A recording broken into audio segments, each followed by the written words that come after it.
किस प्रकार से भारतीय सरकार ने अपनी शक्ति का दुरुपयोग किया, वो भी उन स्टूडेंट्स के ऊपर जो अपनी बेसिक एजुकेशन की डिमांड कर रहे हैं। ऐसा हिंदुस्तान में ही हो सकता है, पर एक गुड न्यूज़ सामने आ रही है कि article 32 has been filed in the Supreme Court. Article 32 क्या है, सो मैं आपको एक डेफिनेशन में क्लियर कर देता हूँ। It is one of the most important fundamental right which allows a person directly approach to the Supreme Court if any of their fundamental rights has been violated।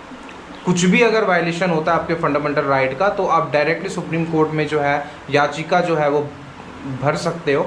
अब क्या क्या वायलेशन हुआ है वो मैं बता देता हूँ, जिसमें आर्टिकल 19A एंड B शामिल है, जिसको freedom of speech and freedom of peaceful assembly कहते हैं। इसके अलावा आर्टिकल 14 भी इसमें शामिल है, जिसमें फ्रीडम ऑफ इक्वालिटी होता है। सरकार जो है जबरन तरीके से आर्टिकल जो है, जिसको धारा 144 आज के टाइम में कहते हैं, वो लगा देती है अगर कोई भी प्रोटेस्ट होता है तो, ठीक है। और वहाँ पे फिर पुलिस वालों का यूज़ करके वहाँ पे स्टूडेंट के साथ जो है मारपीट की जाती है। तो ये जितने भी फंडामेंटल राइट्स हैं, इनका वायलेशन होने पर आर्टिकल 32 जो है वो फाइल की गई। पर दुख की बात तो ये है कि जो हमारे चीफ जस्टिस ऑफ इंडिया है सूर्यकांत जी, उन्होंने ये कहा है कि जो भी प्रूफ्स में वीडियोस वगैरह है वो देखने का उनके पास समय नहीं है।